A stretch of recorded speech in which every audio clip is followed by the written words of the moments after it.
run out of your boy soldiers, I will be producing more. Don't think that Afghan women are shy, retiring creatures. And I thought, well, if this is what the women are like, what on earth are the men like? And I said, but aren't you afraid of America, of American soldiers? She said, dare one American soldier come into my village and I will get those pots and pans and I will fight him back myself. And I thought she probably would. Then she said, look, I'm really sorry about this mishap. We're very sorry, but this mishap in New York, it has nothing to do with us. And she kept calling 9/11 a mishap. And I thought, you know, this is really provocative, this is so offensive, this is insulting, 6,000 plus people have died, that's what we thought at the time, and you're calling it a mishap? And then I realized that under the Taliban, televisions were banned. Nobody saw the dramatic images that we saw, which were played on our TVs every day, day in, day out, for more than 2-3 weeks, whipping up the anger and the hysteria and the fear, watching the towers being hit, the towers imploding. They didn't see any of that. They lived in single-story buildings. So trying to convey to them the full horror of someone trying to jump from the 101st floor rather than face the inferno inside was very, very difficult. And that is why the Afghan people referred to 9/11 as a mishap. But she said, we're very sad. But what has this got to do with us? Why do the Americans want to bomb us? We didn't do that. And her argument had some logic to it. As the afternoon progressed, I could tell that people were getting more and more nervous by my presence in the village, and we took some photographs after some persuasion, and then we left. We thought we'll head back early. But by the time we got back to Torkham, the gates had closed, these great big metal gates, and we couldn't get through. Apparently Pakistan had sealed the border. They weren't letting anybody in or out.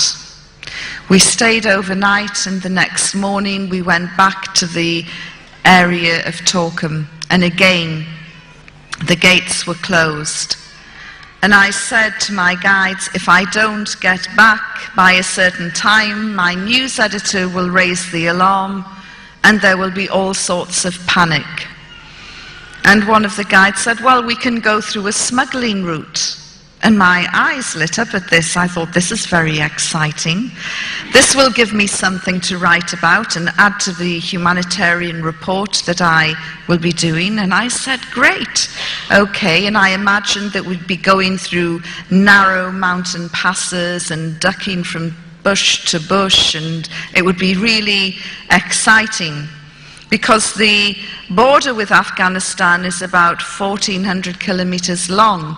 And there are said to be about 300, 400 smuggling routes. So you can imagine how porous the border is. And so we went to this area called Dawah Baba. But there was nothing secretive about it. In fact, there was probably more people in Dawah Baba than there are in this room tonight. There were camel traders, there were donkey traders, there were people selling refreshments, people selling carpets. There were Afghan families with all their goods packed into hand carts heading towards Pakistan, unable to bear facing yet another war in their country, wanting to get to the safety of Pakistan. And there were lots of young men striding over from Pakistan, looking for Taliban recruiting officers because they wanted to sign up and fight with the Taliban against the Great Satan, as they referred to America. By this time, the Afghan shoes I had been wearing were cutting into my feet and they were bleeding and sore. And I complained, and one of my guides said, well, we're only 10 minutes away from the border, but we can go by donkey. And he said, can you ride a donkey? And I thought, can I ride a donkey? You know, I can ride a horse, I can jump with a horse. Look at these donkeys, they're smaller. They're the same shape and size, same shape, you know, and they look more or less the same, but they're smaller, probably easier to control. Of course I can ride a donkey. And so we set off and did a deal with this man. I never understood how we were hiring it, how he was going to get it back, but he was happy to part with the donkey. And I got on its back. Now, I don't know if it sensed that it had an infidel on its back or what, but it just bolted. And it tore through this area. And my feet were waving, my arms were waving, the wind caught the burqa that I was wearing and billowed the burqa, which made the creature even more frightened, and it ran even faster. I was screaming, my arms like this. I must have looked like a giant bat trying to balance on this wretched beast which was out of control. And as I moved forward to try and get hold of the reins just to stop it, the one piece of equipment that I had taken with me, a camera banned under the Taliban, slipped out of the folds of my burqa right into the passing view of a Taliban soldier. He saw this and went crazy. Now, I don't know whether the donkey stopped and threw me off, whether he stopped the donkey and pulled me off.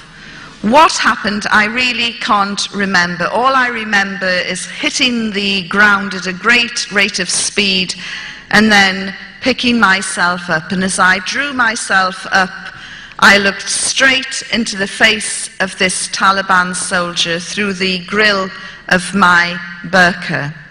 And he was screaming and shouting at me. When I got back to London, some of my girlfriends said, what was going through your mind at that precise moment when you knew the game was up? And I said, well, for a nanosecond, and I said it was a nanosecond, I looked at this Taliban soldier and I thought, my goodness, you're gorgeous. He had the most amazing green emerald eyes, very high cheekbones, and a great big beard with a life of its own. Very, very striking. But as I say, it was a nanosecond. And then I thought, oh, I've been caught. So I took my camera off and I handed it to him, and then I closed my eyes, waiting to be shot in the head. And when I opened my eyes after a few seconds, he'd gone. He'd gone over to the man who hired the donkeys. He wanted to know who is in charge of this woman. And then he would get to the bottom of the camera. I was delighted. I thought, I can get away. He still doesn't realize that there's a Westerner under the burqa. And I turned and went to attach myself to another group to follow them over the border. And as I walked away, I looked behind, and by this time a crowd of about 100 men had surrounded my two guides. And the soldier was in the middle, and he's screaming and shouting and waving the camera at him. One of the guides had been smacked across the face and he had a bloody nose, and the other one was trying to calm down the situation. And I looked and I thought, I can't leave them behind. Although we had made an agreement that if things did go pear-shaped, none of us knew each other, I couldn't abandon them. And so I went back and I tried to push my way through these very angry men, and they pushed me back. This was man's business. It had nothing to do with a woman. So in the end, I removed my burqa and said in a very loud voice, "Will somebody let me through?" You could have heard a pin drop. And then there was a parting like the Red Sea as I walked towards the handsome soldier, who by this time was looking really gormless because his jaw just dropped as he saw a Westerner, a blonde-haired, blue-eyed, come towards him. And I thought, he is going to be so happy to have got his hands on a Westerner that he'll forget all about my two guides. And as I walked, I shot them a sideways glance, and I could see by the full horror on their face that just when they thought things couldn't get any worse, they had. I had emerged. I went up to the soldier, demanded the return of my camera, and once he'd recovered, he got the three of us and we were bundled into a vehicle and taken off in the direction of Jalalabad. During the journey, the driver and the Taliban soldier had a very fierce exchange, and they kept looking back at me and arguing and looking back, and suddenly the driver did an emergency stop. The soldier asked me to get out of the car. And then he took me to this raised piece of ground and asked me to stand on it from the way he was motioning. So I stood on this raised piece of ground, and then he went off. He went marching off to my left, and I thought, where's he gone?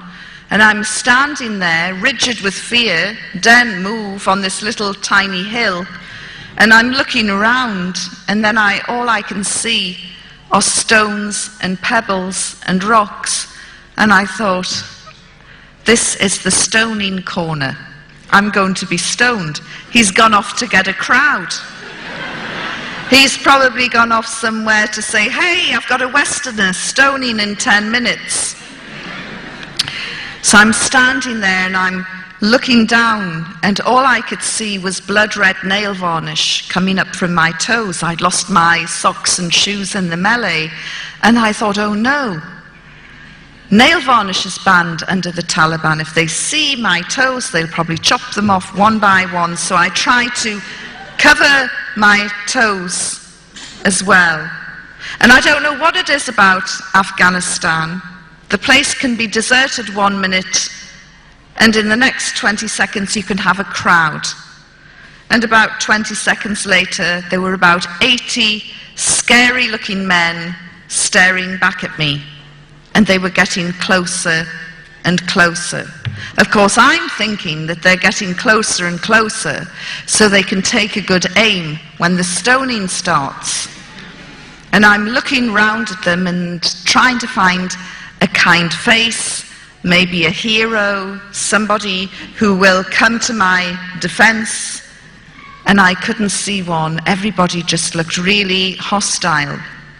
Of course, the reason why they were getting closer and closer was to have a better look, because in Taliban-ruled Afghanistan, no man saw another woman's face unless she was a mother, a sister, or a daughter, or a close female relative. So seeing me would be a bit like seeing a panda in the zoo for the first time. So they were getting closer. Of course, I'm thinking they're getting closer so they can take aim when the stoning starts. I mean, we can laugh about it now, but I really thought that the final minutes of my life were being played out in this godforsaken area. And as I looked around, they say that your life flashes before you. Mine didn't. I'm just thinking, how can I get out of this situation? And then I remembered my time as a Sunday school teacher, and there was a biblical scene where Jesus had said at a stoning, "Let him without sin cast the first stone." So I thought, right, I'm going to say that. Of course, it never occurred to me they wouldn't be able to understand me. But I thought, no, I'm going to say, okay then, bring it on, but let him without sin cast the first stone. And so I'm playing this out in my mind, and then I'm looking round, and I thought, no, there's probably some pious so-and-so at the back saying, that's me, and he'll start the stoning.